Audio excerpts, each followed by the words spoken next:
Muy feliz domingo a cada uno de ustedes, cuando ya estamos en el 29º domingo del tiempo ordinario, el tiempo de la iglesia.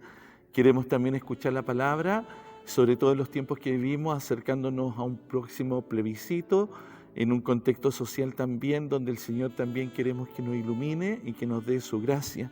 Y el Evangelio de este domingo está tomado en San Mateo, en el capítulo 22, del versículo 15 al 21. Los fariseos se reunieron para sorprender a Jesús en alguna de sus afirmaciones y le enviaron a varios discípulos con unos herodianos para decirle: Maestro, sabemos que eres sincero y que enseñas con toda fidelidad el camino de Dios sin tener en cuenta la condición de las personas, porque tú no te fijas en la categoría de nadie. Dinos, ¿qué te parece? ¿Está permitido pagar el impuesto al César o no?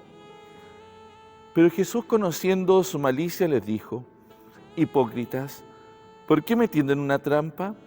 Muéstreme la moneda con que pagan el impuesto. Ellos le presentaron un denario.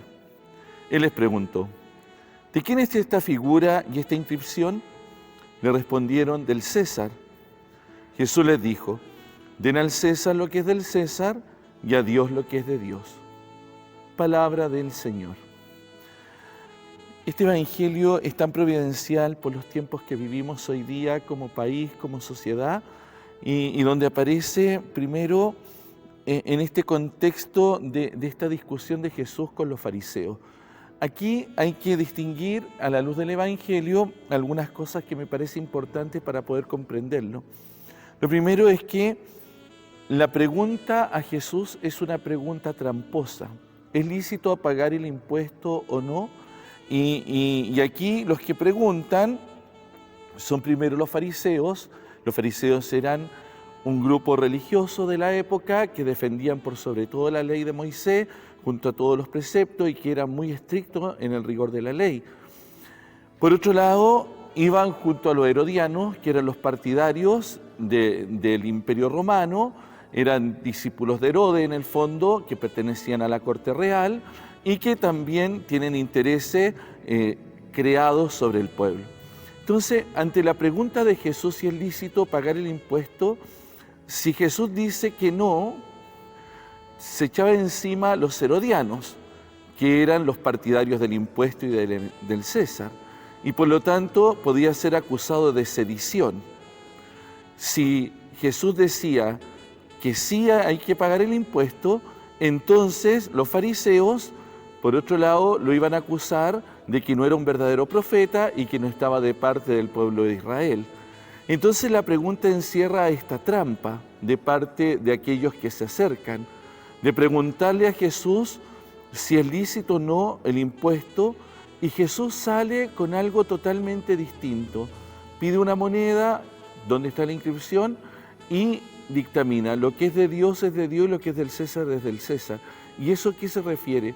Hay una autonomía en los poderes temporales, pero todo está sometido a la obediencia y a la voluntad de Dios. En el fondo, Dios es el autor de la vida y el que sostiene toda la existencia y la creación, y a Él hay que adorarlo. Los poderes temporales son aquellos que son puestos también al servicio de los demás. Y en este sentido me parece providencial que aparezca este Evangelio este domingo, porque nos vuelve a recordar desde dónde queremos construir la historia. ¿Solo con una mirada en lo temporal o con una mirada puesta en aquel que nos da el ser y el existir? ¿Solo miramos esta historia como algo que estoy construyendo yo solo o en realidad le doy el lugar al Señor? Hay una autonomía. Hoy día más que nunca necesitamos ser claros en esto. Hay una antigua canción que dice: a Dios queremos en nuestras leyes, en nuestra patria, en el hogar, y eso también lo queremos tener presente en nuestra vida cristiana. Los cristianos no nos podemos desentender de las realidades temporales.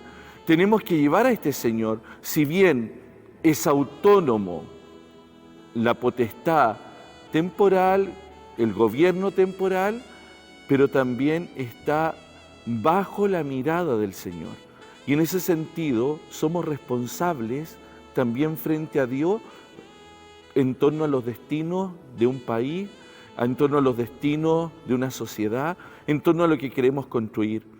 Los valores propios del Evangelio somos nosotros los que los tenemos que llevar adelante, recordando que somos constructores en este tiempo, que si bien tenemos que estar aquí y ahora trabajando en este tiempo y en esta historia, nuestra mirada tiene que estar puesta en lo alto y preguntarnos si lo que estamos haciendo es lo que Dios quiere, si esta es la voluntad del Señor, cómo quiero construir la sociedad y desde dónde, con Dios presente o con Dios ausente, con los valores de la vida, del Evangelio, o con otros valores que desdicen lo humano, el servicio, la entrega. Creo que son varias las preguntas que nos pueden surgir a la luz del texto bíblico y donde Jesús enfatiza esto. Sí, hay que trabajar en lo temporal, aquí y ahora, pero teniendo una mirada en lo alto, porque al final de cuentas, el que sostiene todo es el Señor, que nos da la vida y el que también nos pedirá cuentas a cada uno de aquello que hayamos realizado en este mundo. Feliz domingo a cada uno y que el Señor les acompañe.